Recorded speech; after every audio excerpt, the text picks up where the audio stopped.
Uh, Encounters, guys. Welcome back. Good to see Hey y'all. everyone. So, how's it going, Michelle? Good? Oh, it's going. Yeah, I've been trying to get all this stuff going for this. It's like I know, right? crazy So week much. for me. I don't know about you, but Oh. And there's so much stuff out there now about what do you mean? info out there about a lot of this stuff that we're going to talk about. Oh yeah, lots of stuff. And before we get into like the paranormal stuff, I just want to do like just a couple of information things about the aliens. But first, I want to be able to share some of share this link to a few people. So let me get going on that first. Okay. But yeah, there's some crazy stuff like in China right now. There's some really crazy stuff going on. Yes. They've got we'll talk about that in a minute, but there's some crazy alien stuff going on out there, people. Mm-hmm. Yes, there is. And it's credible stuff, too. It's what? Very credible. Oh, yeah, absolutely. Yeah. Yep, I'm just trying to get the link set up on the pages here. Okay. So that way we can get all the dear listeners in and everything here. Oh, that's a good idea. I've been forgetting to do that, haven't I? Okay, I get the messages. Oh my God, you dummy. Oh, jeez. I apologize. What happened? No, I apologize for not getting it on there. Freaking crazy. Come on. Phone. Help me out here. Alright. So I got some links going there. Okay. Alright, for anybody that's listening out there right now, China has what they're calling a huge alien hunting radio telescope that they've been testing, but now the testing phase is done. Wow. Or it's finishing it up. And this thing is over 500 meters, round. Wow. So, yeah, that is insane. Yeah, that is. Holy crap.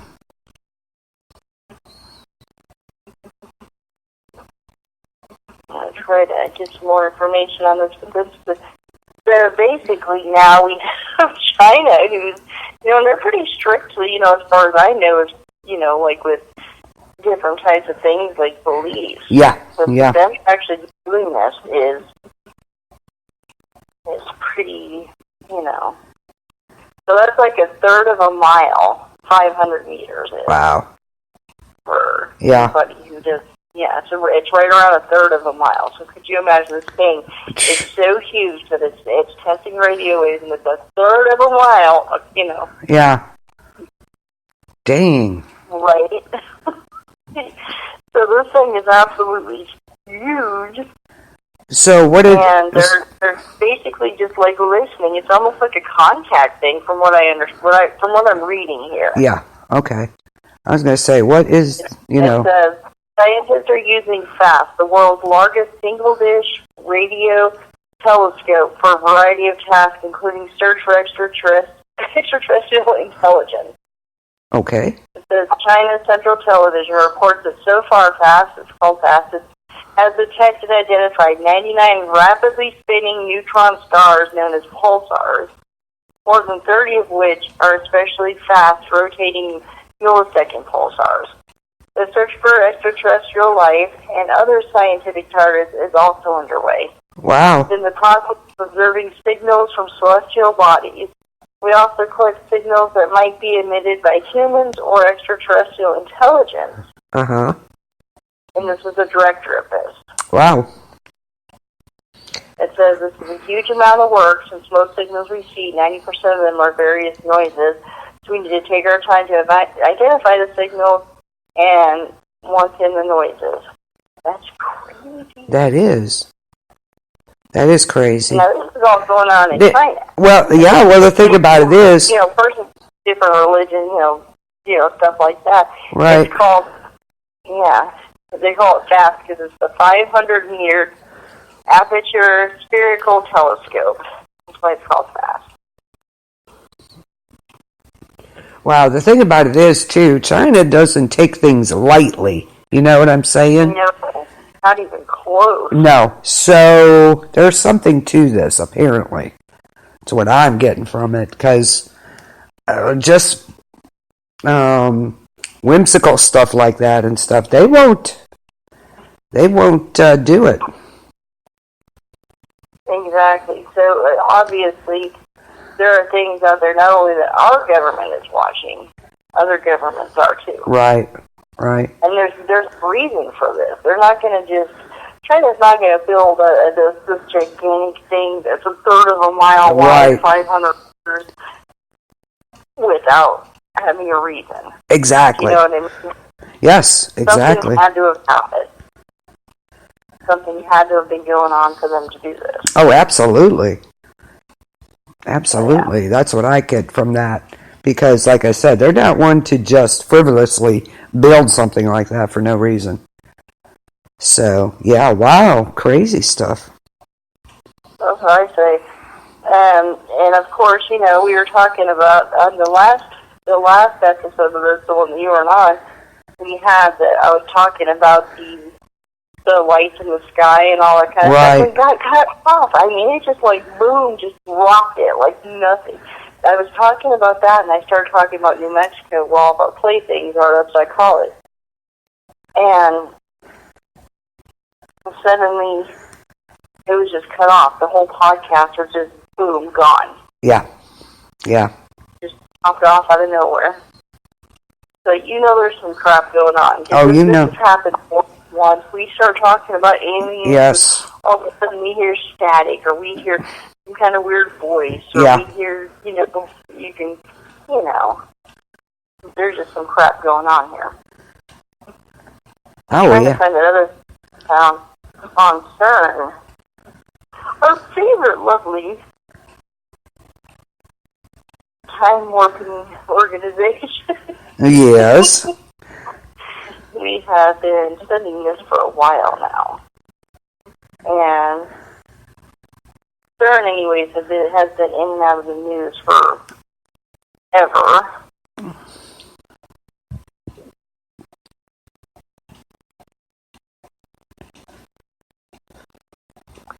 Okay, it was just like in this Gizmo site. It's called Gizmodo. It says CERN's oldest particle accelerator is still running 60 years later. Wow. Right? So can you imagine that this happened in 1959?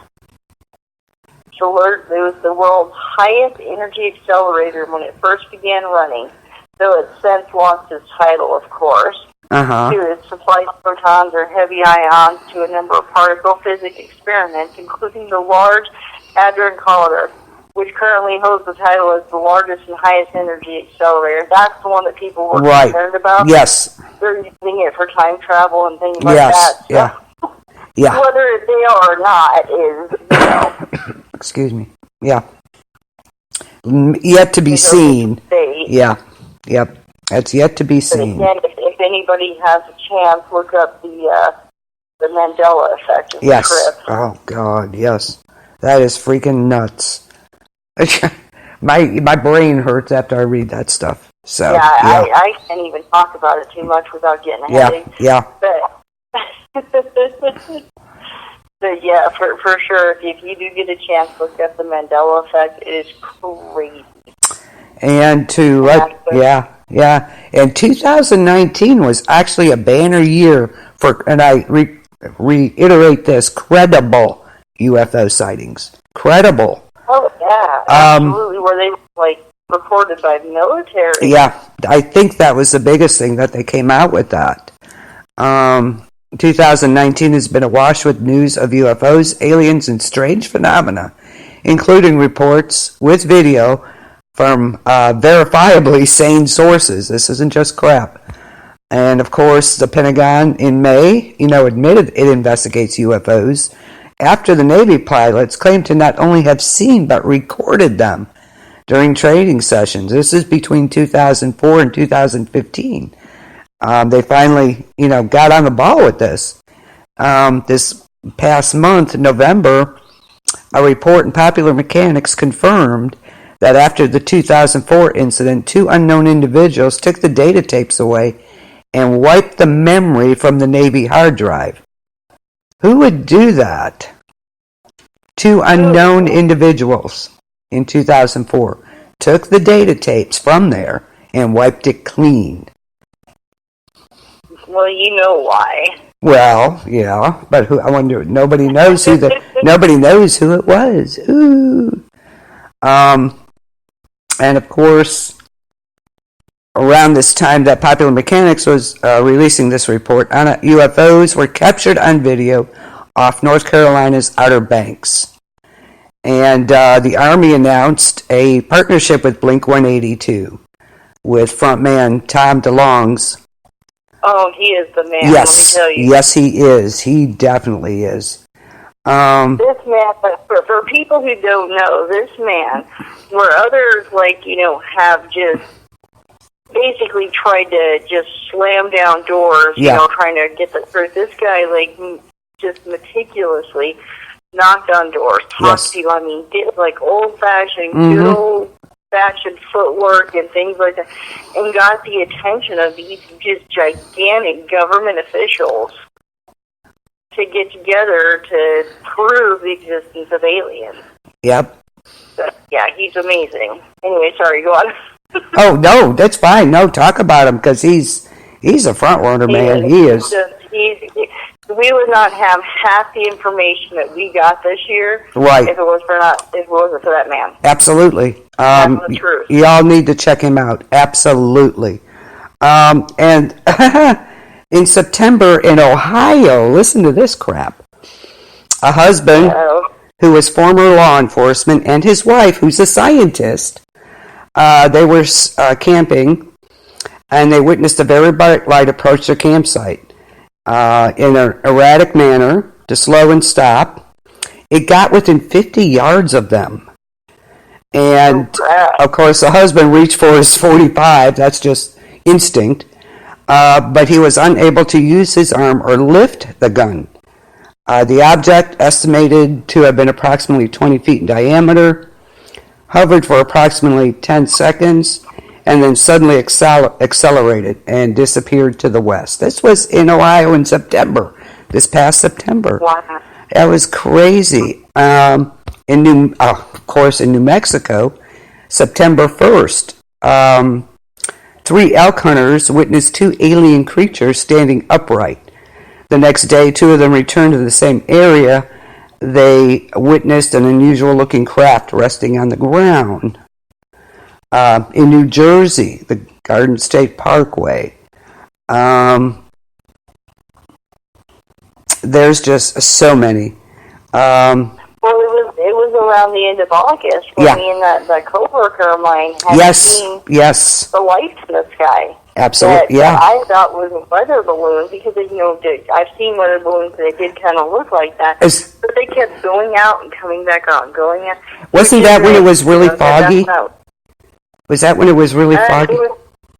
It was right before a storm. It was right ahead of the storm. That's why I just assumed it was, but we kept watching it. But then I found out people 30, 40, 50 miles from us were seeing the same lights on the same night. So there's no way in hell that was a weather balloon. Yeah. Or weather balloons. Sorry, there were 5 or 6 of them in a row. So I think 5 and other people are reporting 6. So it was around the same time this year. Right. All this other activity was happening, so it's not a coincidence. No. I am going to put a site on here for y'all to check out. It's called Hotspot Infographic. Hotspot Infographic. And it'll show you. That's cool. It'll show you the states with the most alien activity. Hotspot infographic. And it's not what you think. That's what's weird about all this. Yeah. Is most people think that they know the hotspot states. And no. You would be very surprised the states that actually see a lot of activity. Yeah. Because, because you hear about what's in the media. Mm-hmm. But this place talks about the stuff that never made the newspapers and never made the local news, whatever. Yeah. These are people that have reported stuff and they kind of get brushed off to the side or they cover it up. Yeah, exactly.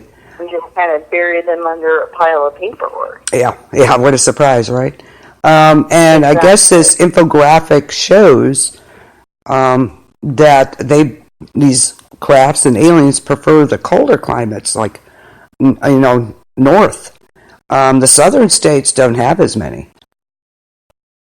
So that's weird. They're something to do with radiation, or I don't know. Yeah, they're the least active.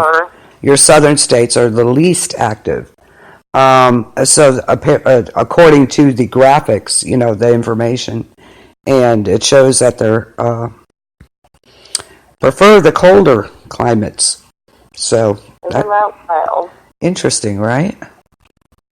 It is. It is very interesting. I'm telling you, man. There's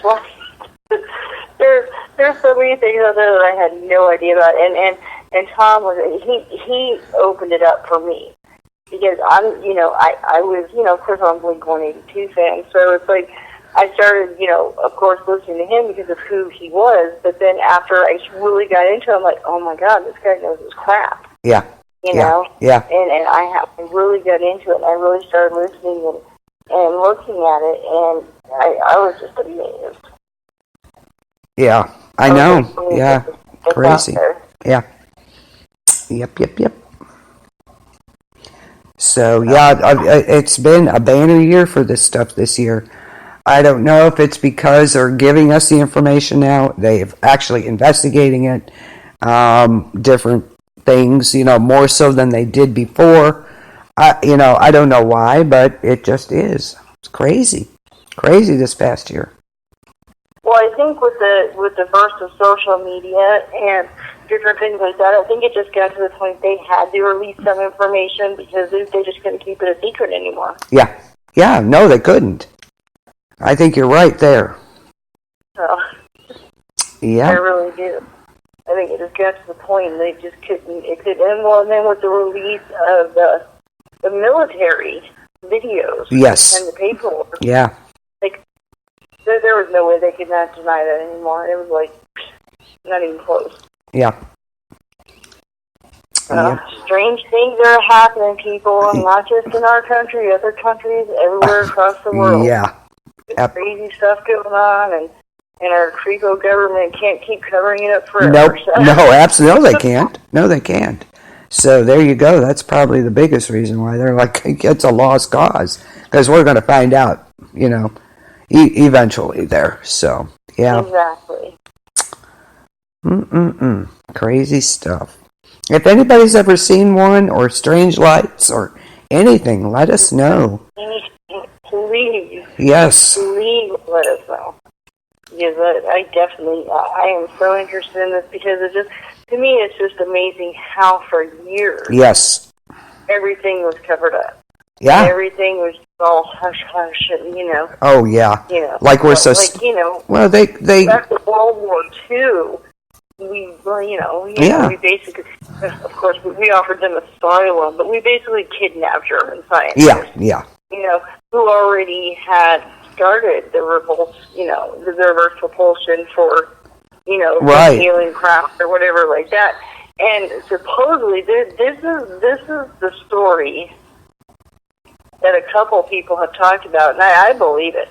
They believe the alien craft story actually happened in Germany, and that's how they got it. It very well could be. Brought it here. Then they brought it here, and then, and I think that what crashed in New Mexico was something that we produced. That's just my opinion. I don't know for a fact, but, that it's just the timeline data, you know what I mean? Yeah, and yes, that video out there. of that German ship that looks just like a freaking UFO. Yeah. Like standard UFO that scientists built over there. And like I said, after World War II, I'm sorry, we kidnapped these scientists. Yeah, I mean, yeah, we did. Yeah, we don't want. Barbecue you, but now you work for us. Yeah, absolutely. Yeah. I don't know what else you would call that. But, offer asylum is what they're calling it, but that's not what it was. But so they came over here and they started doing all these things, not just with alien technology and stuff like that. They started doing stuff like experimenting on animals and bugs and things like that to get all this more stuff, which everybody knows Lyme disease, where that came from. Yeah. Long Island. Yeah. Because they were experimenting on infecting different types of bugs with diseases. Yeah. Well, look what we had talked about it. Those mosquitoes they released that were manipulated genetically. It's like, why would you let them go? They reproduce, dummies. I don't think they meant to. It's kind of like the tick that No, they meant to. I don't think it was something that they let it go. Yes. I think it was something that just kind of came out by accident with somebody. No. That the mosquitoes? They let them go the mosquitoes, they let them go on purpose? That was intentional, yes. Okay, for anybody who doesn't know, explain to them about these mosquitoes. They did something, they genetically modified these mosquitoes. And to test it, to see what, I guess to see what they would do, they let, I forget what it was, 240,000 of them or something, they let go into an area. Hello? And they're mating with the local mosquitoes. I don't know whose bright idea that was, but no. Wrong thing to do. These mosquitoes, what is weird about them is they are resistant to a lot of the the pesticides. Yeah. The fogging and all that. Like that. The bug killers. They're very resistant to that. They're very resilient. Yes, harder to kill. So now we let me see if I can find that article. Mosquitoes. Oh, by the way, they're little things. Normal mosquitoes go down, then how they bite, they pierce your skin or whatever. And these new killer mosquitoes now have these bigger. Oh, yes. I guess you can call them to get I think there. that was so now they're saying that they can actually spread diseases that they normally couldn't have before. Here's an article about it.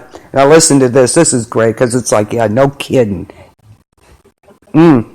An experimental trial to reduce the number of mosquitoes in a Brazilian town by releasing genetically modified mosquitoes has not gone as planned. You think? Traces of the mutated insects have been detected in the natural population of mosquitoes. And that wasn't supposed to happen. What did they think was going to happen? Oh, yeah, the deliberate release, I was wrong, 450,000 transgenic mosquitoes in Brazil has resulted... 500,000 of them. Yeah. The deliberate release resulted in the unintended genetic contamination of the local population of mosquitoes. Really? Wow, there's a real surprise. It's going to the trial, the British biotech company running the project, Oxitec, assured the public this wasn't going to happen. Yeah, okay. So, eventually they're going to make their way here. The point of this was to curb the spread of mosquito-borne diseases in the region. Oxitec turned to whatever it was. Transgenetically modified version of the mosquito. Great, wonderful. They took a lab-grown strain originally sourced from Cuba and genetically mixed it with a strain from Mexico. Way to go! Yeah, right? And it's going to be just like, the fire ants. They're going to eventually make their way, up north. That's exactly You're darn right. Yeah. Duh. So this isn't some sci-fi movie. This isn't some it should be horror film person decided to make a movie about. This actually happened. Yes, moronic people were screwing with nature as usual. Released all this. Yeah, what was supposed to happen is the offspring would die. Guess what? They didn't. I mean, who in their right mind would release genetically modified mosquitoes into population? That is the dumbest thing I have ever heard. Ever. I swear. Well, the same people that experiment in radiation on their own people and, governments, man, that's what they do. It's like Our government's done it. Other governments have done it. Yeah, that's insane. That was total. I'm like, I have more common sense than that. It's like, well, if you release them, what's going to happen? They're going to breed, but the offspring will die. How do you know this? Apparently they didn't. So there you go. Yeah. And here they are. Now they're going to be breeding. They're breeding like crazy. So it just a matter of time. They'll be here. Oh, yeah. Just like those killer bees. Oh, yeah. Killer bees, fire ants, all of them. Yep. They make their ways up. Well, I can remember even being a little kid, and I can remember, like, when they were talking about fire ants and killer bees, how they were just at the tip of Texas at the bottom. When I was a little kid, and now they're all over the country. Yep. Where it's like it was unheard of, like Nebraska, South Dakota, North Dakota even have these things, and now they're everywhere. Yep. They're taking out our honeybee population. The killer bees are. It's just insane. Insane. It's like, wow. Why would you release anything into a general population like that? I mean, that's just. Who knows? It just boggles my mind. Where people think stuff like science fiction movies, that they're like, oh, this is BS or paranormal movie. You would be surprised what's out there. Yeah. I mean, just today, or the other day, I had a friend of mine, Jason. He had said, "You've seen the video?" Yeah, I did. Yeah, it looks like something to me out of like some kind of movie. I thought, well, somebody. When I first watched it, I was like, well, somebody set him up because I'm looking for strings. He was basically sitting in this office. Yep. And he was counting money or whatever and dropped some change, and he leaned over, and the chair came out from him, which has happened to all of us, But this chair did not just come out from under him. No. That chair was pulled by something. Yes, it looked like it, definitely. I saw the video, yes. Yes, I agree. He was bent over, and that chair just came out, straight out. It didn't lean. No. It didn't pop up, because when that happens, it usually pops up and back. No, this chair did not pop up at all. No. This chair was pulled out from under him. Yep. He said, I was just like, hey, I want to ask him permission if we can. I don't know if we can or not, but I want to post, I would love to post that video just to see what other people think about it. We would get crazy. He wasn't, because you know how those chairs are, they're split. Yeah. Like he wasn't on the leg of the chair. No. Or he was on the leg part, but it wasn't in between. There was no reason for that chair to come out. No, I was like, whoa. Yeah. It's a good thing he didn't get hurt and hit his... You could tell that it took him by surprise. That chair just flew out from under him, and he was like fell. He was like grasping on the stuff, trying to... Yeah, he's like he didn't hit his face on the desk. So, yeah. Very much so. That was just insane when he sent me that video. Yeah. It was like, at first he's like, oh, this happened. He's kind of laughing. I'm like, you do realize that chair was like pulled out from under you, right? And he's like, I don't know if he said the place where he works, he believes is haunted. Yeah. Oh, yeah. He had this experience before, so this is what I'm saying. Whether you're talking about genetically modified mosquitoes, paranormal, whatever, it's not sci-fi horror. This shit actually happens. Yeah. It does in real life. So, speaking of paranormal. Yes. Speaking of paranormal. All right, you have some Christmas stories, right? Yeah, I'm going to do a little intro here, and then I'll read one or two. They're very short. I could read, a couple later, too. No biggie. They're really short. Used to be that Christmas ghost stories were the thing to do. They really were. Not just Halloween. There was also, they sit around the fire and tell Christmas ghost stories. Is that why, like the Scrooge story was so popular? Well, that's the ghost? Yeah. Writer's a ghost story, James included, who is M.R. James, is held by the master by most of ghost stories. His thing was to write a tale for Christmas, and read it over candlelight after everyone had been plied with eggnog, of course, with the rum. Yeah. My kind of people? Yeah, they were just sitting around, telling ghost stories.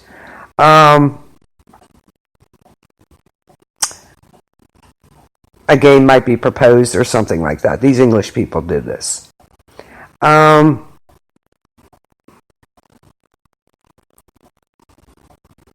The status quo is infused with sensation of something being a touch off. Chuckles give way to shared uneasy glances, and maybe this isn't all merrymaking. But this isn't the terror of Lovecraft, of impending doom, or the horror that indicates base natures. It's a more pleasing tale and pleasing terror. The ghosts, even when they mean to avenge themselves upon us, seem to have dipped into the nog a time or two with their own playfulness. They can kill you, but they do so with a joke or two. It's great. This used to go on, and the Puritans put a kibosh on it. It's kind of crazy. Really? Yeah. Oh, yeah. What a surprise, right? People that burned people, hung them and stuff. Yeah. Yep. Tortured them for being witches. Oh yeah, they didn't care for that. Of course they didn't. So here is one ghost story, Christmas ghost story. It's by E.F. Benson. This was in 1912. It's called Between the Lights. Ooh, I can't wait. Yeah. The tale is set on Christmas Eve. Let me see here. Okay. The day had been one unceasing fall of snow from sunrise until the gradual withdrawal of the vague white light outside indicated that the sun had set again. But as usual, at this hospitable and delightful house of Edward Chandler, where I often spent Christmas and was spending it now, there had been no lack of entertainment, and the hours had passed with a rapidity that had surprised us. A short billiard tournament had filled up the time between breakfast and lunch with badminton, and the morning papers for those who were temporarily not engaged. Afterwards, the interval till tea time had been occupied by the majority of the party in a huge game of hide-and-seek all over the house.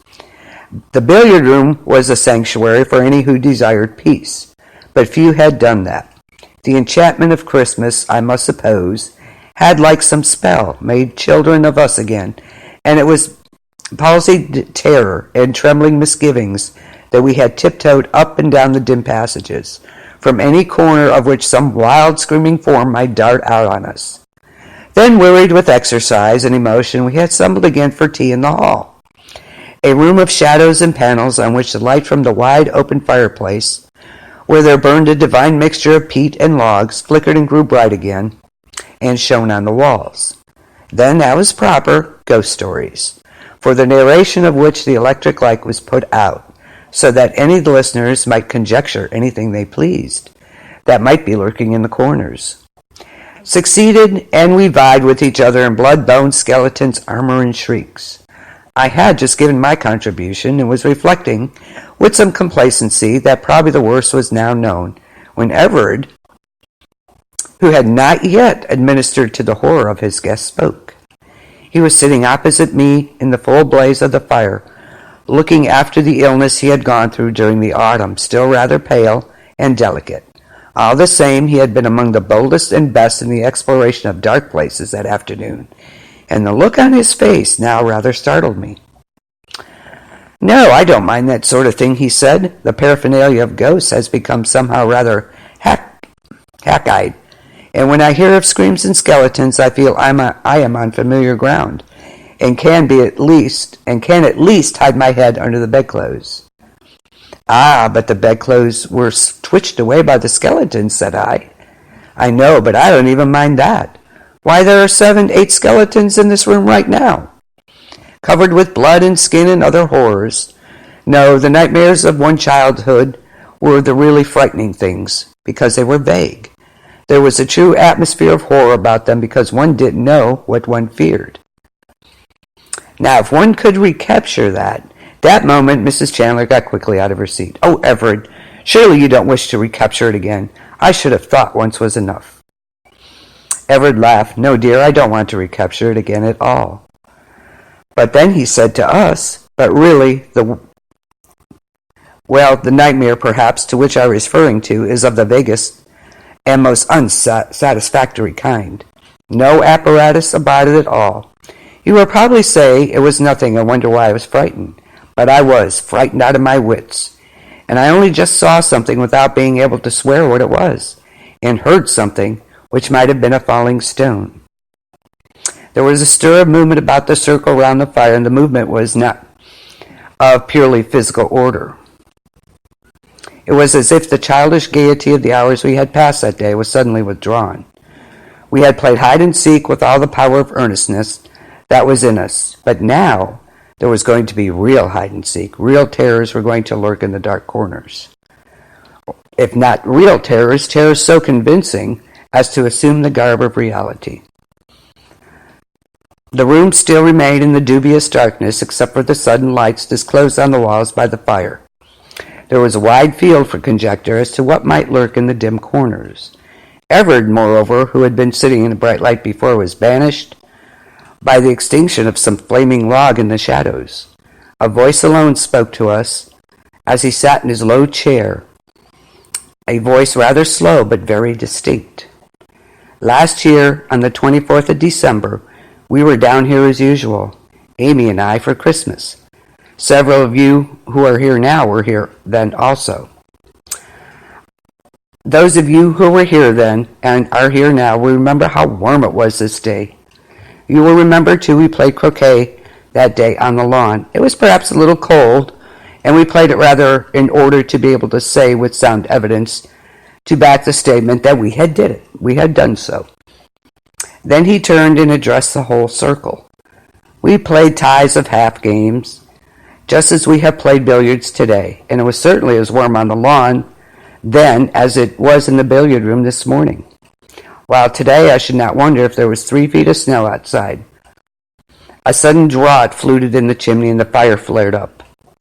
The wind also drove the snow against the windows. As he said, listen. We heard a scurry of the falling flakes against the panes like the soft tread of many little people who step lightly. Hundreds of little feet seemed to be gathering outside, only the glass kept them out. And of the 8 skeletons present, 4 or 5 turned and looked at the windows. These were small paned with leaden bars. Yes, last Christmas Eve was very warm and sunny, he went on. We had had no frost that autumn, and a temerarious dahlia was still in flower. I have always thought it must have been mad flower. No one interrupted him. There was something arresting in what he was saying. Mrs. Chandler had sat down again, but I heard her stir in her chair. Instead of laughing at ourselves for playing silly games, we were all taking it very seriously. Anyway, I was sitting out, he said, while you and my wife played your half game of croquet. Then it struck me that it was not so warm as I had supposed, because suddenly I shivered. And shivering I looked up, but I did not see you and her playing croquet at all. I saw something which had no relation to you and her. At least I hope not. Now the angler lands his fish, the stalker kills the stag, and the speaker holds his audience. You all know the croquet lawn, he said, and how it is bounded all round by a flower border with a brick wall behind it, through which you remember there is only one gate. Well, I looked up and saw the lawn. I could for one moment see it was still a lawn. It was a lawn shrinking, and the walls closing in upon it. As they closed in, they grew higher, and simultaneously the light began to fade and be sucked from the sky till it grew quite dark overhead, and only a glimmer of light came in through the gate. Excuse me. There was, as I told you, a dahlia in flower that day, and as this dreadful darkness and bewilderment came over me, I remember my eyes sought it in a kind of despair, holding on, as it were, to any familiar object. But it was no longer a dahlia, and for the red of its petals I saw only the red of some feeble firelight. And at that moment the hallucination was complete. I was no longer sitting on the lawn watching croquet, but I was in a low-roofed room, something like a cattle shed, but round. Close above my head, though I was sitting down, ran rafters from wall to wall. It was nearly dark, but a little light came in from the door opposite me. It seemed to lead into a passage that communicated with the exterior of the place. Little, however, the wholesome air came into this dreadful den. The atmosphere was oppressive and foul beyond all telling. It was as if for years it had been the place of some human menagerie, and for those years had been uncleaned and unsweetened by the winds of heaven. That oppressiveness was nothing to the awful horror of the place from the view of the spirit. Some dreadful atmosphere of crime and abomination dwelt heavy in it. Whoever they were scarce human, so it seemed to me, and though men and women were akin more to the beasts of the field. And in addition there was present to me some sense of the weight of the years. I had been taken and thrust down. As I told you, he continued, where there had been that unseasonable dahlia, there now burned a dim firelight, and my eyes were drawn there. Shapes were gathered around it. What they were I could not see at first. Then perhaps my eyes got more accustomed to the dusk, or the fire burned better, for I perceived they were of human form, but very small. For when one rose with a horrible chattering to his feet, his head was still some inches off the low roof. He was dressed in a sort of shirt that came to his knees, but his arms were bare and covered with hair. Then the gesticulation and chattering increased, and I knew they were talking about me, for they kept pointing in my direction. At that my horror suddenly deepened, for I became aware that I was powerless and could not move hand or foot. A helpless nightmare impotence had possession of me. I could not lift a finger or turn my head, and in the paralysis of that fear I tried to scream, but not a sound could I utter. All this, I suppose, took place in the instantaneous of a dream, for at once, and without transition, the whole thing vanished, and I was back on the lawn again. My wife was aiming. The stroke for which my wife was aiming was still unplayed, but I was dripping with perspiration and trembling all over. Now, you may all say that I had fallen asleep and had a sudden nightmare, but I was conscious of no sense of sleepiness before, and conscious of none afterwards. It was as if someone had held a book before me, whisked the pages open for a second, and closed them again. Really, I feel like Hamlet in the play scene, he said, as if there was a guilty uncle present. Shall I go on? Well, let us just say for a moment it was not a dream exactly, but a hallucination. Whichever it was, in any case, it haunted me for months. It was never quite out of my mind, but lingered somewhere in the dusk of consciousness, sometimes sleeping quietly, but sometimes stirring in its sleep. It was no good telling myself I was disquieting myself in vain, for it was as if something had actually entered into my very soul. Some seed of horror had been planted there, and as the weeks went on, the seed began to sprout. I could no longer even tell myself that vision had been a moment's disorderment only. I can't say it actually affected my health. I did not, as far as I know, sleep or eat insufficiently. But morning after morning I used to wake, not gradually and through pleasant dozings, but with absolute suddenness, and find myself plunged in an abyss of despair. Eventually I told 2 people about it, hoping that perhaps it would help matters. Hoping also, but distantly, that though I could not believe at present that digestion or obscurities of the nervous system were at fault, such as, and I'll take this from Dickens, as an undigested potato,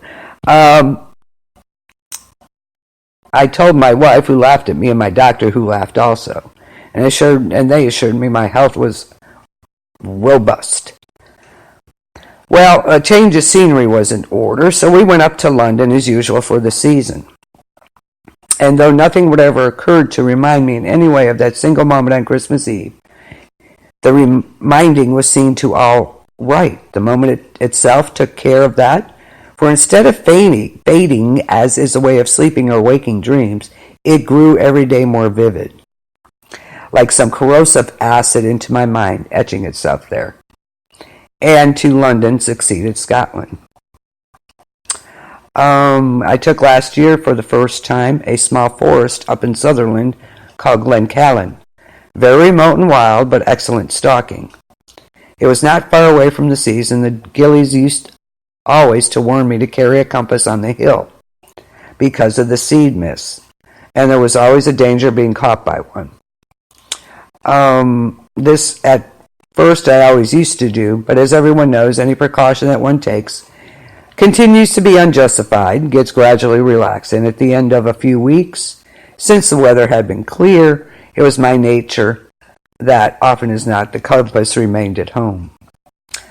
I had seldom been there before, a very high tableland on the limit of my forest, which went down very steeply on one side that lay below it, and on the other by a gentle gradations to the river that came from the loch 6 miles below, which stood the lodge.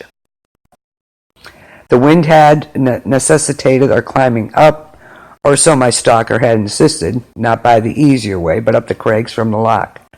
I had argued the point with him, for it seemed to me that it was impossible that the deer could get our scent if we went by a more natural path. But he still held to his opinion, and therefore this was part of the job. I gave in. A dreadful climb we had of it over big boulders and deep holes, masked by clumps of heather, so that a wary eye and prodding stick were necessary for each step if one wished to avoid broken bones. Adders also literally swarmed in the heather. Ooh! We must have seen at least a dozen on our way up, and adders are a beast for which I have no manner of use. But a couple of hours saw us to the top, only to find that the stalker had been utterly at fault, and that the deer had got wind of us, if they had remained in the place where we last saw them. That when we could spy the ground again, we saw had happened. In any case, they had gone. The man insisted the wind had changed, a stupid excuse, and I wondered at that moment what other reason he had for. I felt sure there must be, for not wishing to take what would clearly now have been a better route. But it did not spoil for our luck, for within an hour we spied more deer, and I got a shot, killing a heavy stag. The morning had been extraordinarily warm, with a little wind blowing off the sea. Never since Christmas had I been so free of fear, and it was with a great sense of repose, both physical and spiritual, that I lay looking up into the blue sky, watching my smoke whirls curl slowly away into nothingness. But I was not allowed to take my ease long. For Sandy came and begged that I would move. The weather had changed, he said. The wind had shifted, and wanted to be off this high ground. And yon's a bad place to get down in the mist, he added, nodding towards the crags we had just come up. Then there followed a curious scene which lost us time, and we could really ill afford to waste. Oh, I love your picture. Oh, okay. I love it. That's great. How do you do that? Anyway, eventually I marched off to the easier descent and told him, I love it. I told him not to argue anymore, but follow. I missed my place here. Wait a minute. More than ever, I was sure he had some secret reason for not wishing to go the obvious way. But one thing the mist was certainly right about. The mist was coming up from the sea, and I felt for my compass, which of course I had forgotten to bring. There followed a curious scene which lost us time that we could really afford to waste. I insisted on going down by the way that common sense directed, but he was imploring me to take his word for it that the crags were a better way. Eventually I marched off to the easier descent and told him not to argue anymore. But what really annoyed me about him was that he would only give the most senseless reasons. There were mossy places, he said, on the way I wished to go, a thing patently false, since that summer had been one spell of unbroken weather, or it was longer, also obviously untrue, or there was so many vipers about. But none of these arguments produced any effect. We were not yet halfway down when the mist was upon us. shooting up from the valley like a broken water of a wave. In 3 minutes, we are enveloped in a cloud of fog so thick we could barely see a dozen yards in front of us. It was therefore another cause for self-congratulation that we were not now, as we should otherwise have been, precariously clambering on the face of those crags. And as I rather prided myself on my powers of generalship in the matter, I continued leading, feeling sure that before long we would strike the track by the river. I felt like a schoolboy home for the holidays, but the mist grew thicker and thicker. And whether it was that real rain clouds had formed above it, or that it was of an extraordinary density itself, I got wetter in the next hour than I have ever been before. The wet seemed to penetrate the skin and chill to the very bone, and there was still no sign of the track. Excuse me. Now, there were many unpleasant companions in this world. I would not, for instance, care to be on the hill with a drunkard or a maniac. But worse than either, I think, is a frightened man, because his trouble is infectious. I began to be afraid of being frightened too. From that it is but a short step to fear. Other perplexities too beset us. At one time we seemed to be walking on flat ground. At another time it felt like we were climbing again, whereas we should have been descending. Also, for the month was October, it was beginning to get dark, and it was with a sense of relief that I remembered that the full moon would rise. But it had grown very much colder, and soon, instead of rain, we were walking through a steady fall of snow. I suddenly heard the brawling of the river. It should, it is true, have been straight in front of me, and we were perhaps a mile out of our way, but it was better than the blind wandering of the last hour. And turning to the left, I walked towards it. But before I had gone 100 yards, I heard a choke cry behind me, and just saw Sandy's form flying as if in terror of pursuit into the mist. I called to him, but got no reply. What had frightened him, I had no idea, but certainly with his disappearance, the infection of his fear disappeared also. On the moment, however, I saw a sudden well-defined blackness in front of me, and before I knew what I was doing, I was half stumbling, half walking up a very steep grassy slope. During the last few minutes, the wind had got up, and the driving snow was peculiarly uncomfortable. But there had been a certain consolation in thinking the wind would soon disperse these mists, and I would have nothing more than a moonlight walk home. But as I paused on this slope, I became aware of two things. One, that the very blackness in front of me was close. The other, that, whatever it was, it sheltered me from the snow. A wall some 12 feet high crowned the slope, and exactly where I struck it there was a hole in it, or a door, through which a little light appeared. Wondering at this, I pushed on, bending down, for the passage was very low, and in a dozen yards came on the other side.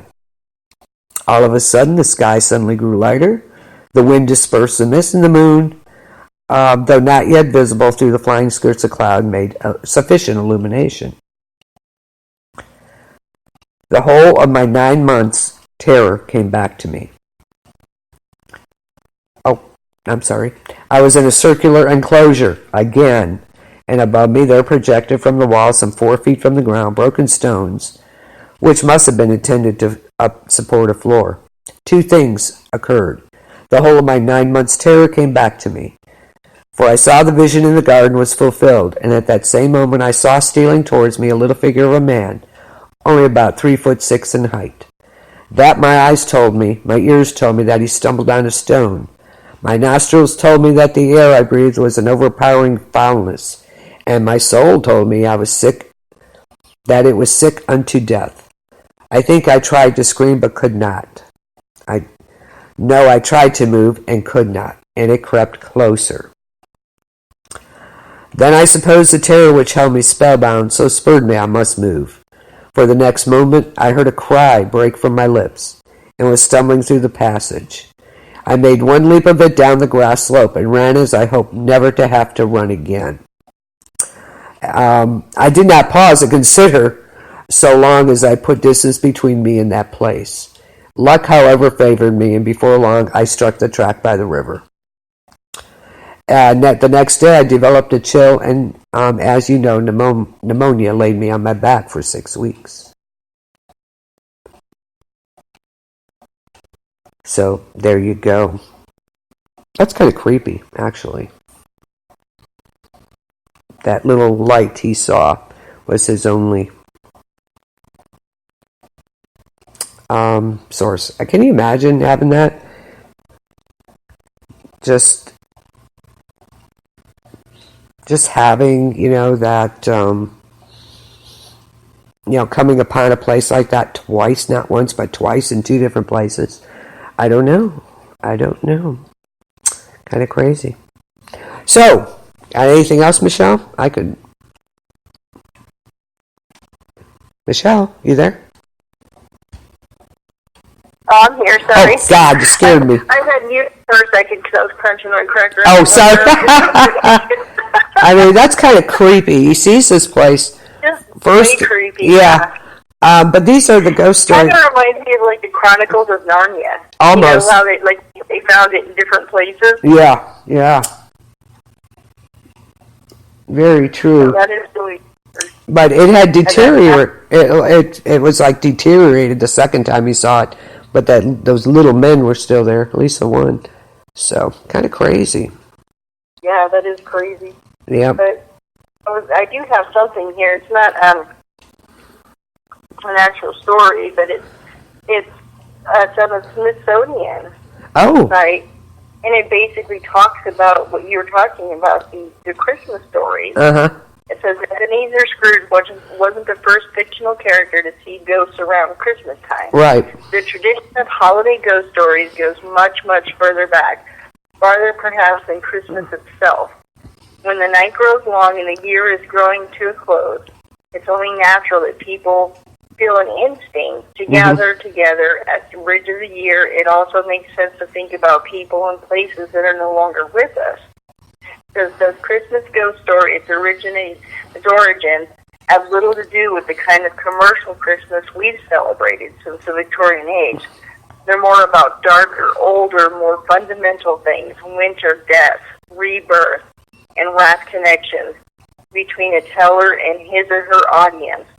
But they're packaged in the cozy trappings of the holiday. And since Christmas is celebrated in Europe and the U.S., was originally connected to pagan winter solstice celebration, the festival known as Yule. The darkest day of the year was seen by many a time when the dead would have particularly good access to the living. Right. Religious Professor Justin Daniels told Anya, the University of Pennsylvania blog, and Christmas as a holiday has a cocktail of elements that invite ghosts. So. Yep. Absolutely. So it is kind of cool. By the time Charles Dickens came along with his Christmas Carol, the tradition of Christmas was fading. In fact, for most people, it was still a work day. The Industrial Revolution meant fewer days off for everyone, and Christmas was considered unimportant. Well, it says that the ghost story tradition has even made its some way into modern times, preserved in spaces like the lyrics to Christmas Classic. It's the most wonderful time of the year, which talks about scary ghost stories. Right. Now I'm gonna look at the lyrics to this. Okay. It's the most wonderful time. Okay. Yeah. Now I'm gonna look at these lyrics to see where it talks about that. There you go. Yeah, I know, right? Though to the modern eye, Halloween might be a more appropriate holiday for ghosts, Christmas makes sense. As Dickens wrote, the ghosts of Christmas are really the past, present, and future. Oh, there it is. There'll be parties for hosting, marshmallows for toasting, and ghost stories. Caroling out, so there'll be scary ghost stories. Yeah. And tales of glories of Christmas long ago. Yeah. Oh, see, I never made the connection. No, I never did either. Yep. And actually, like we know, the 21st, the winter solstice, is the shortest day of the year. So it kind of makes sense that ghosts would be out and about again. Well, I can remember being a kid having a Yule log. Yeah. I do remember having a Yule log, so I know like in German heritage that it has been passed down. Yep. So that's wild. Oh my God. Yeah, and those ghost stories are great, and I know that a lot of people have them. Yeah. Yeah, absolutely. You're stuck inside. The days are dreary, or snowing like crazy. Yeah. So they told. I think so many people save it for Halloween, and they get it all out at Halloween. That they kind of they use this as like their upbeat. Yeah. Try to. But I'll tell you what, this year, I don't know what it is. I was all excited about my tree and my ornaments. And, I haven't had them out in a couple of years. Yeah. And it seriously got to the point I wanted to, drag it out to the street and light it up. I don't know. Okay, bye, Michelle. What is going on? I don't know. I think it's because it starts so early that I'm sick of it already. I don't know. Does that make sense? You only got a week and a half to go, hon. I know, but it's just... I'm excited. I have everything done. I'm actually, on time this year for a change. It's crazy. And they say, actually, Shakespeare's The Winter's Tale, this was written in 1611, and it starts as, a sad tale's best for winter. I have one of sprites and goblins. But the Victorian era that telling ghost stories became an indispensable custom of the Christmas season. And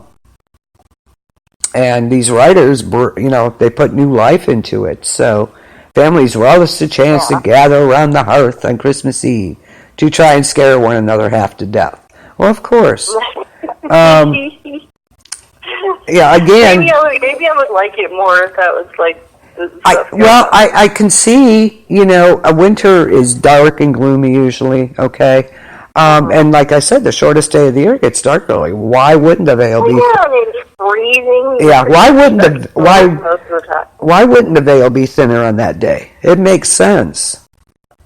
It does. Huh. Yep. So, tell a ghost story this year. There's plenty out there. Sit around, find a ghost story, make up one, whatever you gotta do. Yeah, M.R. James is considered the master at this. M.R. James.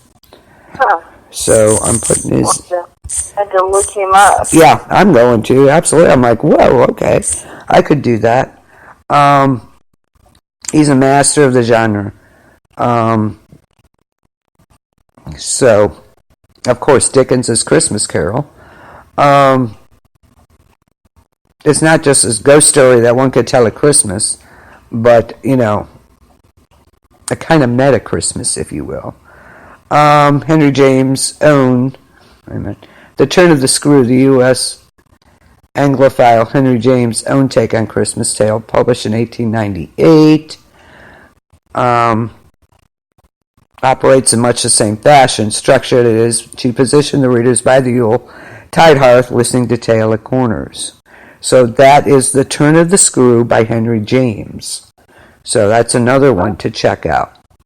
The story held us around the fire sufficiently breathless, but except the obvious remark that it was gruesome, as on Christmas Eve in an old house a strange tale should essentially be. Crazy. That was crazy. Yeah.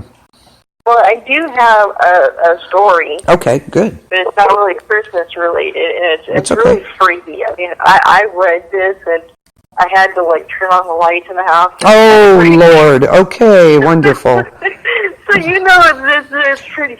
Yeah. It's just like the circumstance, because, I could picture this. You know what I mean? I was, visualizing it in my mind. It's okay, now I'm going to have to run down the hall, leave the lights on. Okay. This was sent to me by a mutual friend of somebody that's, we all have these groups and we're all kind of interlaced, but this was like a friend of a friend type of thing. And they sent me this, and it was just like, whether it's, I'm not saying it's true or it's not. Either way, it's a good damn story. That's okay, I want to hear it. Okay, I'm ready. I'm settled. I'm good. Go ahead. Okay. When I was 14 years old, we had just moved to a new town, and I started a new school, and I just did not seem to fit in. My old school, I had gone up in grades with everyone since kindergarten, so we all kind of knew each other, and there really wasn't like a fit-in type crowd because it was a smaller town. And I started this new school, and it just seemed like everybody was out to get me. Everybody was mean to me, and I was having such a hard time, and my parents had just divorced, and all these things were going on in my life. And I just felt alone and isolated. And I tried to kill myself.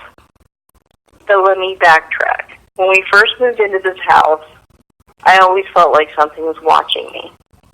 That somebody was standing over me when I slept. I felt like anywhere I went in the house, like something was standing right behind me, but I just couldn't figure it out. I couldn't wrap my head around it.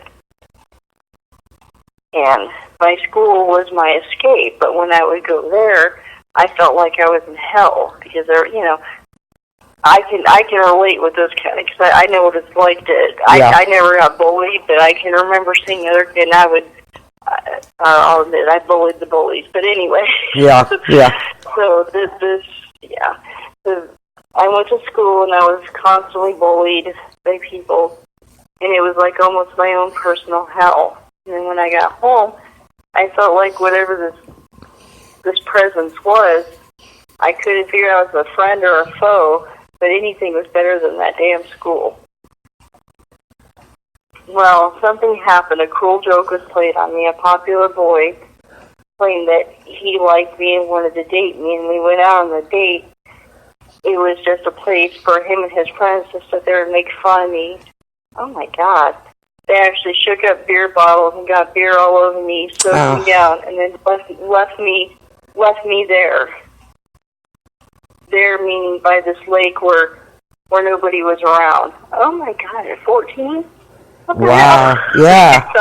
Yeah, no doubt. 14-year-olds are a little different these days. Anyways, it says, I had gone home that night, and everything in me I wanted to kill myself. I couldn't stand it anymore. I couldn't take it. I felt like nobody was with me. Nobody was around me. The first thing I did is I took my mother's gun out, and I tried to shoot myself, but the gun got jammed, and I didn't know how to unjam it. Oh. Yeah. That's not good. The second thing, I know. The second thing I tried, I thought about trying to hang myself, but every time I tried, the rope would come down or the knot would come loose, which was really weird because I tied it tight. And then lastly, the last thing that I tried to do, I took a whole bunch of my mother's pills and I laid down. This is where the freaky part happens. I was laying in my bed, and I could feel myself drifting away. And suddenly I felt somebody on top of me. It felt like knees were on my shoulders. I felt something jam open my jaw and felt something go down my throat with what I can only describe as a finger, but it wasn't a finger. Oh. And it said, you are not going to do this. That's what they were screaming at me. You are not going to do this. Next thing you know, I was beside my bed throwing up. Yeah. And I never told anybody what had happened. Over the next several months, I tried on several occasions, everything from cutting myself, oh my God, cutting myself to drinking bleach, and every time something went wrong. And every time it seemed like something was by me or on me, or thwarting my every attempt at what I was about to do. I finally told a friend about what happened. And, of course, they're concerned about me. They want to call suicide prevention. Well, yes. Yeah. Of course. Yes. And I was more concerned about this thing in my house that wouldn't let me kill myself. So we started doing research as kids. We got nowhere because we couldn't find anything and nobody would help us. We finally went down to a historical society and started doing research on the house and found out that 2 teenage boys that lived in that house had committed suicide 40 years before we moved into the house. Oh, my God. Oh, my God. 40 years before. Okay. She says the final straw for me when I stopped is I went into the house and I wanted my friend to, oh my God, I wanted my friend to kill me. My friend refused to do it.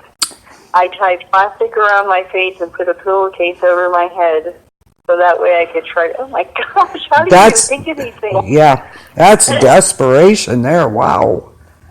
So I thought for sure there's nothing or nobody that could save me for this. Yeah. Suddenly again, I felt the knees on my shoulders. And I felt the pillowcase come off and the plastic being taken off of my head. I looked around, there was nothing there, and suddenly in the corner I see this teenage boy. He's standing there, and he said, I told you you're not going to do this. And he disappeared. Oh. She said after that I decided I needed to talk to my mom and went and got help. And things started to turn around at my school. And I started getting more friends and ended up getting a boyfriend. But all through those years of living in that house, I felt like something was always there. One night, me and my boyfriend had gotten into a fight. And things got a little physical. This is when I was older. I was getting ready to graduate. And he tried to throw me up against the wall. Suddenly, I saw him flying across the room. He actually went back into a window. Whoa. The window broke. The window broke. He went flying to the ground. And I heard the voice again. I told you this isn't going to happen. What the hell? My boyfriend ran out of the house. He never came back, never spoke to me again. I told my mother about what had happened, and she told me a tale that made the hair on the back of my neck stand up. She said when I was going through my big problems when I was 14 and every day trying to do something to harm myself or thinking about harming myself, my mother said that at one point in time she actually took out some pills and had taken them herself. Because here she was, a divorced woman with a teenage daughter who just wanted to die. Yeah. She wanted to die herself. She said she was in a very bad place. She took a whole bunch of pills thinking she was going to kill herself. And the same thing had happened to her. She felt knees on her shoulders and something go down her throat, making her throw up, and she heard in her ear, this is not going to happen today, and you have things to take care of. Wow. Wow. You know? And then it gets even weirder. She said her mom, after a few years, had dated this man. And this man's intention was not for the mother, apparently. It was for the daughter. Oh. The mother had caught him, I guess, trying to peek on the daughter, which she didn't know that the daughter didn't know. Yeah. That this man had been trying to peek on her. So she went up to him, I guess, like, just started beating the crap out of him. You know, telling him to get out of her house and stuff like that. Well, he refused to go, and something picked the man up and threw him across the room. Ooh. The man went to the ground, and he flew out of the house. And the girl, she said, I remember this. I remember a fight, but I never knew what it was about. Oh, my God. Right? And the mother also heard a voice, we're not going to do this today. Good for the ghosts. You go. How freaky is that, though? I mean, it's like... Yeah. It gives me chills just thinking I about know it. Like, there's something, you know? Yeah, definitely. Ooh. And where I thought that my life would never amount to anything, I grew up, and I went to college, and I went to graduate school, and now now I do research on different types of diseases, and we try to eradicate them. Oh, my God. Wow. My mother still lives in that old house, but she's never had anything since I was a teenager. Or since I moved out of the house, she hasn't had any problems or anything. But every time I go back there, I can still feel the presence around me. Wow. That is just... freaky. Yeah. Woo. Ooh. Well, good for the ghosts, though. Wow. That's... But I mean, yeah. So it was probably the ghosts of the teenagers that had done that. Yep. But isn't that freaky that they felt like they felt knees on their shoulders? Yeah. They don't want somebody put their finger, but it wasn't a finger. Oh. Weird. Right? Oh, yeah. So they must have been pretty powerful if they get yeah. They committed suicide in the house, correct? Yeah. Yeah. They'll That's be what there. Research. Yeah. The historical society. Wow. And please email us if you're trying to call. There's places you can call, trust me. Yes. People you can talk to. Absolutely. Friends, anybody. Hell, message me, I'll talk to you. Absolutely. Same here. Yeah. So please, oh my gosh, but this is, wow. So imagine that, and then they grow up to be like this like, I guess, biological engineer or something. Wow. Right? That's crazy. That's crazy. Good for her. Wow, though, that could have, ended up so much differently. Except for that, their interference, which obviously can be a good thing, not a scary thing. So, wow. So it makes you wonder if they could do that, like if they were to, wow. Okay. Yeah. Like I said, I had to underlay my house at this kind of first station. Lord of mercy. Oh, yeah. So anybody has anything like that ghosts are, there or helping you, let us know about that. Absolutely. I think it happens more often than you think. Well, and I don't know if you remember a while back, I told a story of like the guy who was on the oil rig. Yeah. And he climbed up to the top and he was going to jump. Yep. And something came up behind him and like just held him, like hugged him. Yeah. Just brought him up close from behind and said, you have too much to live for, but there is nobody up there. Yeah. And the people that were working with him told him it was like he was wrestling with something, but there was nothing there for him. Yeah. So, let us know if you know of any stories. Make sure you get permission. You can be kept anonymous. No problem. Well, and remember the water tower one? Yeah, the water tower. Yes. That was, where that guy was like, you want to jump? Let's jump. And he was trying to throw her off the water tower. Yeah. And she's like, no. Because she really didn't want to. And he was throwing bottles at her and stuff, too. Yeah. And then, there was there's nothing there. Yep. It was a guy who had actually jumped off there. Yep. He's like, okay, let's do this. And she didn't really want to, so that's crazy stuff. I think it just happens more often that way than we think, that we know of. I think so, too. It makes you wonder about intervention and the intervening of, persons of other worlds. Oh, yeah. I mean, that's crazy. Yeah, it is. Yeah, that water tower one freaked me out. Yeah, that one did. That was just off the wall crazy. Well, especially I could picture her like trying to get down this ladder as fast as she could to have this thing throwing bottles at her. I know, right? Crazy stuff. Good thing you don't encounter Perchta. She's a Celtic goddess. She's a hardcore Santa Claus, and not in the fun way. She came up in the Alpine. I've heard of her. Yeah, she came up in the Alpine regions around the Middle Ages as a sort of traditions police. She made sure cultural taboos didn't get tabooed. During the 12 days of Christmas, and especially on the 12th night, because she procrastinates like a college student and crams everything in the last minute, she would roam the frozen countryside and sneak into people's homes. If the children and servants of a house had behaved and worked hard all year, she might give them a small silver coin, hiding it in a shoe or pail.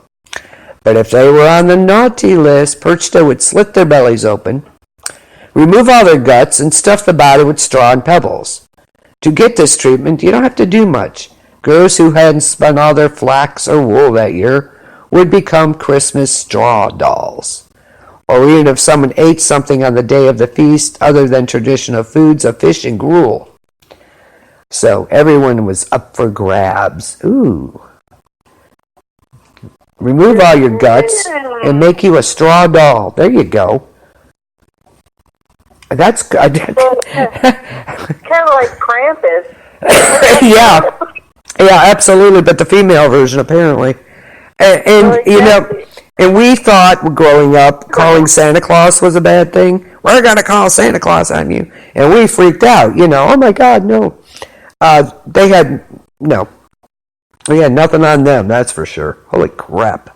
Well, see, like growing up, like my dad used to talk about Krampus, but it was never like as freaky as it actually was. You know, he'd be like, "Oh, Krampus is coming," you know, stuff like that. Yeah. It was like I never really knew like the history of it, and then like a horror movie came out, so I started doing some research on what the, and it's Krampus is some sick bastard. You got that right. This one, holy crap! Maybe they're related. Maybe they're related because they're gonna, bust you, slice you open, take your guts out, make you a straw doll. That's whoa. And we thought calling Santa Claus was bad. Yeah, we never had anything like that. That is crazy. Well, look at the Nutcracker. That's kind of crazy.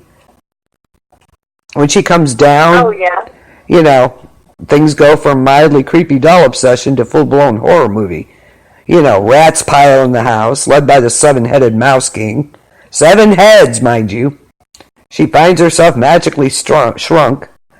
But, that's not a, happy-go-lucky story.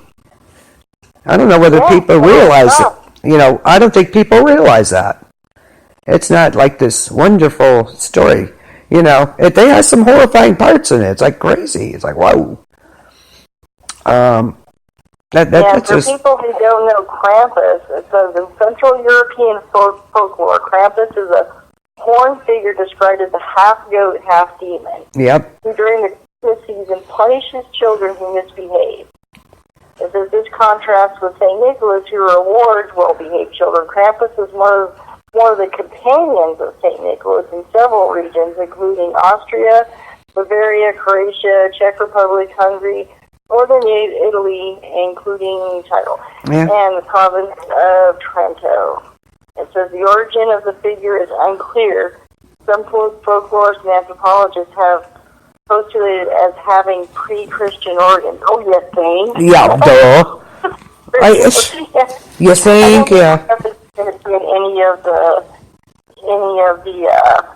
Christianity. Yeah. Didn't take a lot of. God of witches. That didn't take a lot of figuring out to figure that out. Honestly, come on. Yeah. And of course, there's the. Apparently, Krampus comes through. But what does he do though? That's what. Does he get to misbehave? So does he like kidnap them, or what's the whole deal with that? Do you know? Yeah, I know. But anyway, what did you do? Like, what did you do to the kid? I don't know. Then he put him. Well, he keeps them in little snow globes, apparently, for amusement. Oh, okay. Okay, if you remember the movie, and they're in his. Yeah, but I don't know if that, Yeah, I don't know. I'm just saying. I don't know either what he actually did to them. Apparently, threw him to hell. I don't know, but it might be purchased as. A brother there. It's hard telling. Have you heard of the... Some place it says he lives in an old cave, and that he takes these children to the old cave to punish them with stoats on their legs. Oh, there you go. And he says some children, he makes them recite a prayer before returning them home, and some children don't get to go home at all. Ooh. Yeah. They're probably in cahoots with these Crankencoolus goblins. These little monsters, they're Greek goblins. They live underground throughout the year and only come up during the 12 days of Christmas. Usually they come up for the Zemheri, which is the dreadful cold. Most saying they're more annoying than harmful, causing mischief, demanding piggyback rides from humans. But in Turkey, it's a different story. They'll hang out in the streets at night and seemingly ask ordinary questions to passers-by. If you don't answer correctly, the goblin kills you. Okay? Oh, nice. The correct answer is kara, and which is Turkish for black. Another favorite hobby of them is calling out to people while imitating the voices of their loved ones, luring them out into the cold in the hopes they'll all freeze to death. Nice! I mean, these are what these people believed. So calling Santa Claus that's a piece of cake compared to this stuff. And then you have werewolves. And of course Krampus. Yeah. Let's see. Let me see if it says. Krampus dedicates his attention to the less goody two-shoed. Sometimes he whips him into shape with a birch. The hardcore version has him with a sack or basket to kidnap children. Krampus either eats them, drowns them, or sends them straight to hell. So there you go. Okay, fun guy, fun times. Now, some of the legends say that Krampus eats children. That's what it said. It either eats them. Oh, God. Eats them, drowns them, or sends them straight to hell. Well, sends them straight to hell. Oh, my God. Yeah. So we think calling Santa Claus or whatever is bad. Okay. Wow. Yeah, that's insane. I'm sitting here. I'm sorry. I didn't mean to. Oh, they're fine. Like all the different ones that they're calling Nick's bad boys. Nick's bad boys. Apparently, St. Nicholas has like a whole bunch of things that he sends. Yeah. To scare kids. Yep. That's insane. So, can you imagine being told that when you're a kid? What? We'd be so good it'd be pathetic if we were told that. Seriously. The worst thing we've heard is... God. Yeah. So can you imagine? Or you're afraid you're going to be a straw doll? Oh, Jesus. Yeah, no thanks, I'll pass. Fun times. Crazy stuff. So our point is here that Christmas always hasn't been this, fun, fuzzy... Yeah. Great little warm, fuzzy holiday. Yeah. Yeah. But it's been kind of a weird ass holiday for, past. I know, right? I mean, I knew about this kind of stuff, what I mean, but then to actually read about details. Yes, yeah. I mean, we kind of knew, but, it's like, if you think about it, it's not such calling Santa Claus isn't such a bad thing after all. So. Yeah. Here's facts about Krampus. It says December 5th belongs to Krampus. You're right. If you survive, then you might get presents. We survived, yay. Yay for us. So he may be a monster, but he pals around with Santa. He's supposed to be the dark side of Santa, isn't it? Something like that? There's actually Krampus parades where people will actually push, hit, and whip spectators. Yep. I think my God. I think I posted something like that in Ghoulies and Gremlins about Krampus and the celebrations. Crazy stuff. Here's a greeting card. This is like the craziest thing ever. It's a greeting card from the 1800s, late 1800s. It shows Krampus, and he's got like one human foot and one club foot. And he's got a little kid like tied to a log, getting ready to spank his butt, and some little girl has a present sitting beside him. Oh yeah, I see that. Yeah. Yep. Although this is 1900s. Yeah, isn't that crazy? Merry Christmas from Krampus. Okay, thanks. Yeah. And then you have the one on the rocking horse. He's riding behind him. Got chains. It says here that as late as the 1950s and 60s, some Austrian homes had year-round decor to remind kids of big good or Krampus would get them. Crazy. Well, there's a Victorian Christmas card here. It says, Merry Christmas to you, but it's somebody in a mask or some goblin killed something. I don't know. That's insane.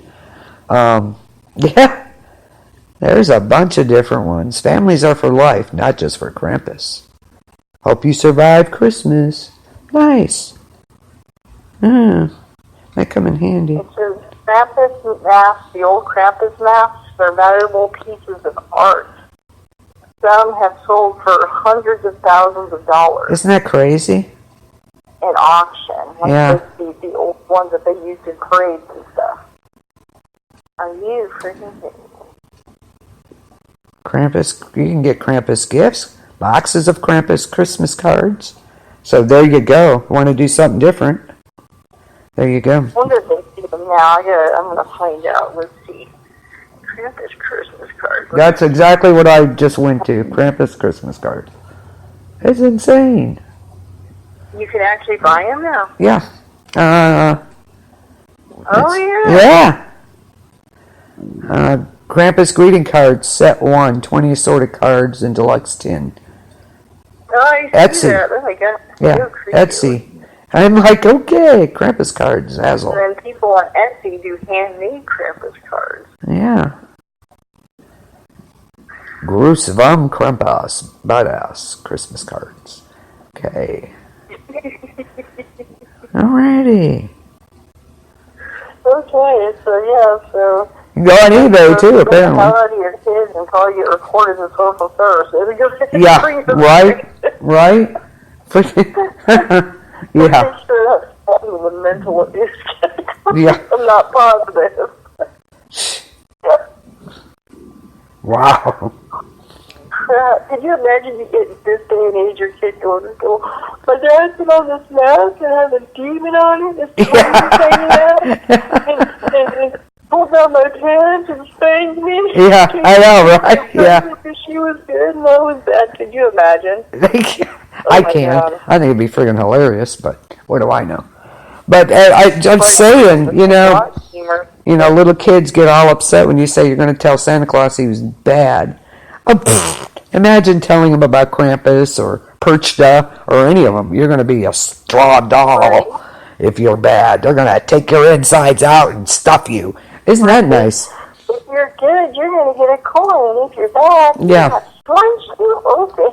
Yeah. And fill you with straw. Okay. Well, kids might be a little better than they are now, though. You think? Anything would be better. I mean, I'm sorry, getting a cold versus getting your insides taken out, that's going to scare you a little. A little bit different there. Yeah, big difference. Good God. And I'm sorry, I have to speak out on this real quick. What the hell is wrong with you people? You want a transgender Santa Claus? Really?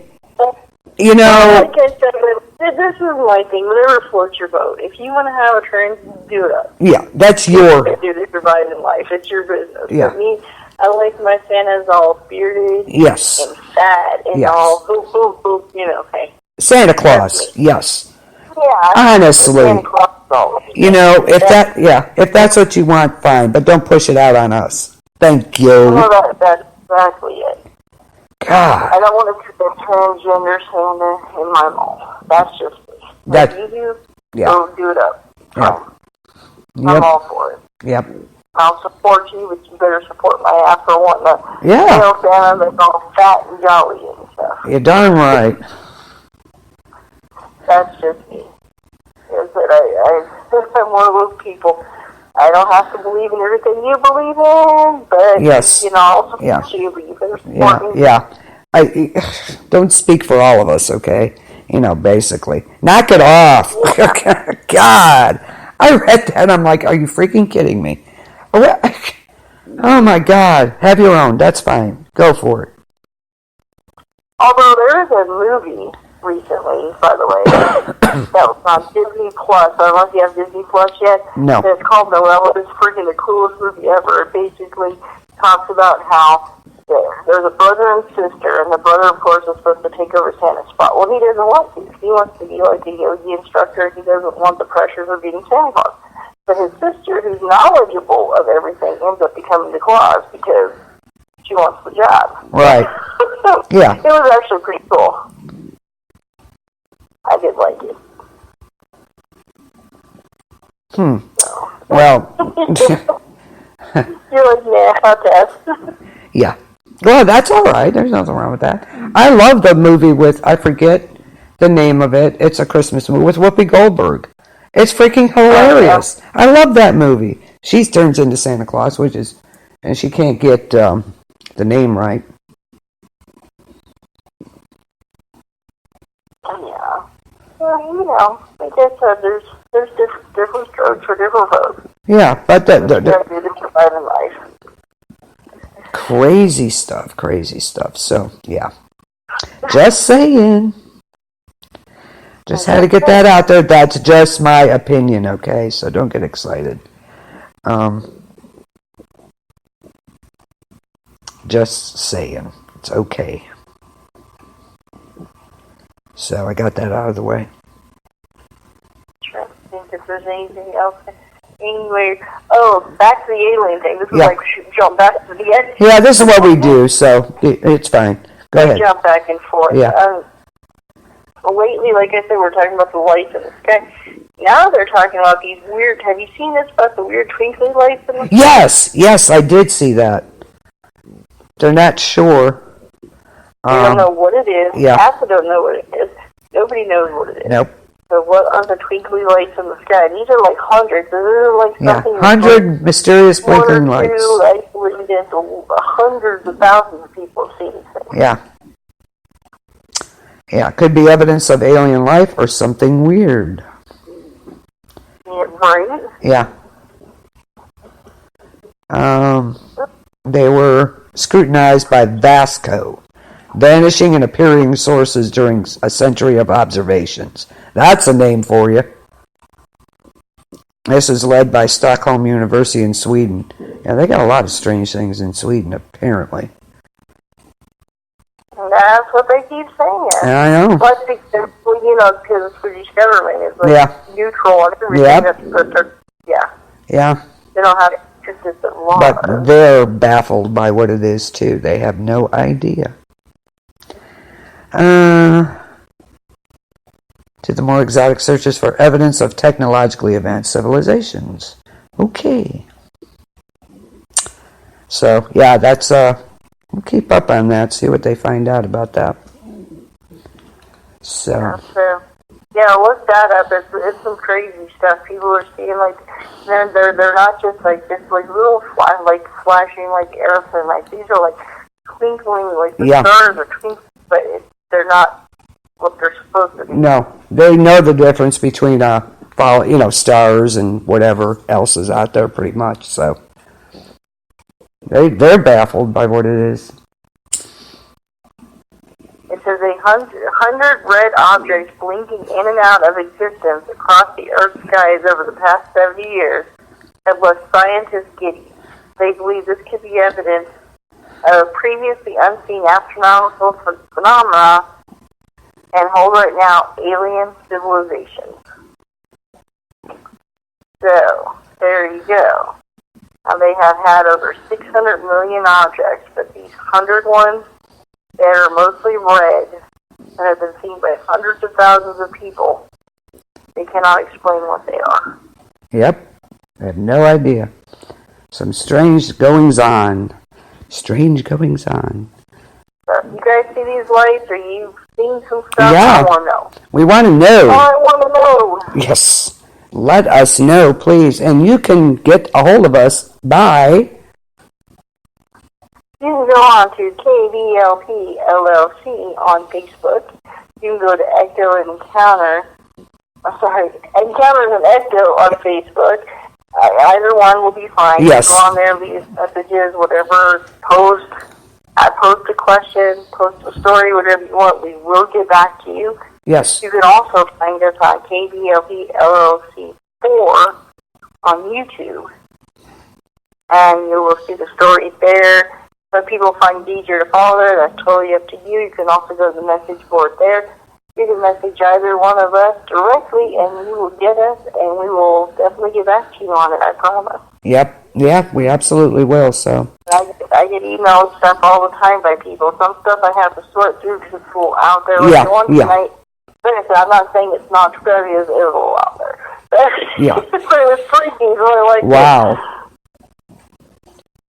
Powerful. Yeah. In answer to that, we're glad you're here. Let's put it that way. Very much so. So, very much yes. So, thank you for sharing that with us. I knew that had to be hard. That has to be hard to do. So, thank you for that. Absolutely. So. Very much so. Oh, so we got anything else tonight? Not that I can think of. Okay. I know it's getting late already. Oh, wow. Yeah. Wow. Almost 2 hours already. I know. It's great, isn't it? We have there's just so much out there to talk about. With Christmas coming up, everybody got their stuff done? Huh? Yeah, I do pretty much, so I'm happy. I got most of my stuff done. I get to wrap stuff. Yeah, yeah. So I wrap and bake this week, and I'm be good to go. So. Yeah, things to do. Yeah, absolutely. One night before Christmas, I will do a special on with Christmas music for your listening pleasure. Get a glass of wine, sit back, relax. So, I'm going to do that. Yes, the book corner is coming back. I think next week I'm going to tell some. I'm excited. Well, this Wednesday is the walking. Yeah. I want to get it in. Maybe I'll do it no. Maybe I'll do it Friday. Well, the Wednesday after that, you're going to get the book corner. Right? Well, it's Christmas. 25th. Yeah. Yeah, we got Planet Walking Dead, so I can do it like Friday. Yeah. Friday or Saturday, I can do it, no problem. Just Christmas music. I do want to do the book corner, though. Maybe I'll put that in. Be right on Christmas, too, if you want. Yeah, I want to tell some cute Christmas stories, so. There you go. Just for the kids. I hope they're listening. Well, we can do Planet Walking Dead on another day. No. Yeah, we gotta do it. Yes, we're going to do it. Absolutely. There's a lot of stuff going on out there, so yeah, we need to do it. So, and then it's Christmas a week later. Holy crap. I know, isn't that crazy? It has happened so fast. I know. I think it was because Thanksgiving was so late. It was like December that weekend. It was like, dang. Well, yeah, just 10 days from now is Christmas. Yeah. Eve. Yes. So, yep. So, I'm excited for this year for whatever reason. I don't know why. I don't know why. I just am. But, anyway, hope y'all are ready for that. Or getting ready and doing your baking and your wrapping and put on some Christmas music or Christmas shows and enjoy it. You know. It'll be fun. Yeah, absolutely. Speaking of which, how's your shoulder?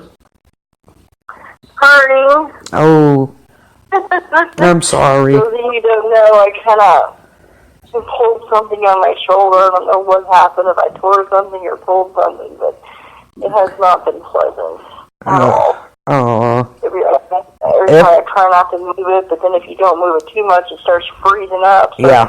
I force myself to move, and then it feels like it's going to break off. But if within a week it's not any better, you better go back and get that checked.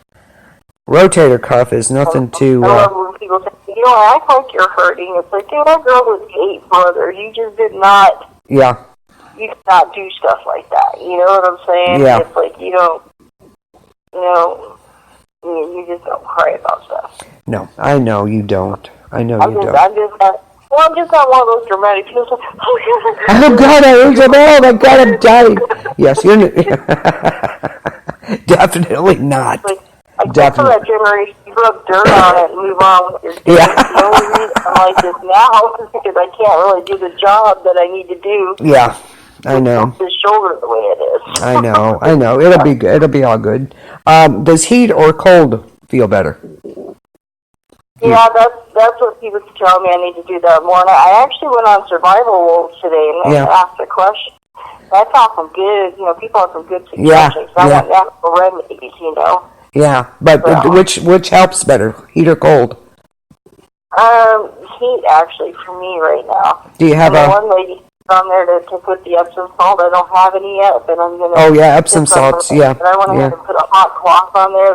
That just put a wet washcloth in the microwave, heat it up, put it in a baggie, then a towel, and then put that on there. Yeah, that's what I do if I need to. It's a hot washcloth, put it in a baggie, and then wrap it with a towel and put it on.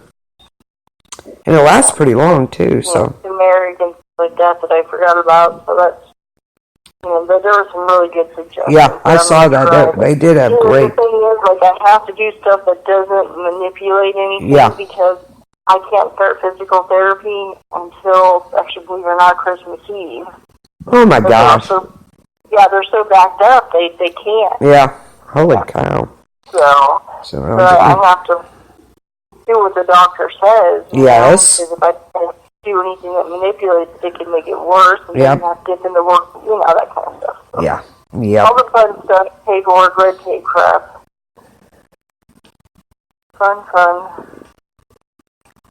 Crazy. Crazy. I'm sure it's going to get better. It's just, Oh, yeah. I hope so. Pushed it to its limits that day. Yes, you did. Well, you don't think about it when you do it. You just do it. Well, exactly. So, but it'll be all right. All right. You just listen, take it easy, do what you need to do. I will do my best to listen. Okay. That's all I can hope for. It's all good. So, well, I have nothing more to add. Do you? No, not right now. Thanks for joining us tonight, all of you listeners out there. Have fun. Yeah. Check out, we have an Encounters an Ecto page, so check it out. We post all kinds of stuff in there, so. Oh, yes, we post stuff there. We post stuff on the KBLC LLC site. Yeah. I post some really weird stuff in there. You might like that. Yeah. You never know. This is very true. Posting there about all his weird little things,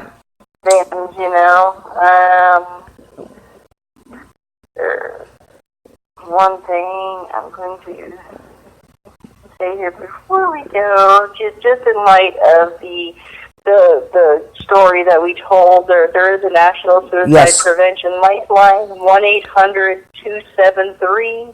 1-800-273-8255. Again, that's 1-800-273-8255. You're never alone, like I said. Give them a call. Heck, message us. We'll talk to you. Yeah, please. We're here. We'll help if we can. We will help you if we can. Absolutely.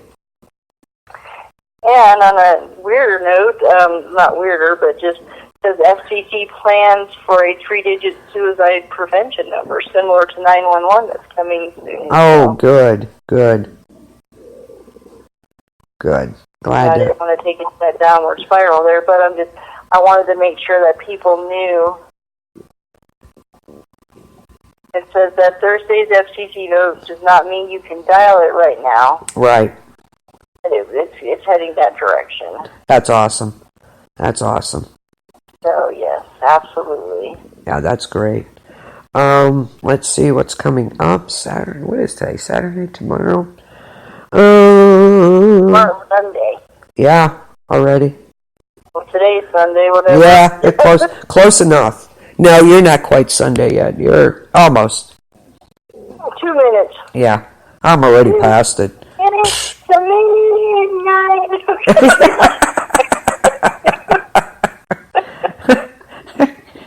Crazy.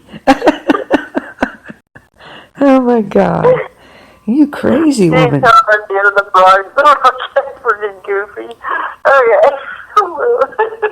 Wow. Okay. Yeah, it's getting to be that time. That's why we get this way. It's all good. Really? Huh? Or is that going to be out tomorrow? Is who? I don't know. I don't know. I never know exactly. Yeah, we don't know. Yeah, that's one of those ones. He just goes with his own little drum. He's like, I think I'll do one. Yeah. I'm going to go on today. That's okay. That's good. Nothing wrong with that. That's right. I like that. Sports Talk will be on Tuesday night. Then we have Planet, Walking Dead, Thursday, DWD, and Friday, Hollywood Review, and who else? Who else? Okay, again. There we go. I miss that. Yeah, I cannot do it. The Freaks. I can't do it like you do. Absolutely not. I don't know what it is. So I leave that to you. So. All those years of listening to metal, you know? Yeah. Well, you'd think I could, but my voice doesn't. I just can't do it. So I allow her to. That's her thing. I love it. So. Can I like to growl like the corn or scream at you?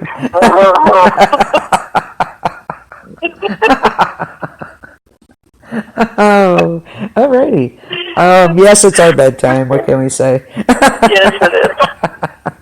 Okay. Y'all have a good night. Have a great week coming up. And we will talk to you soon. Peace out, y'all. See you soon. Night, everybody.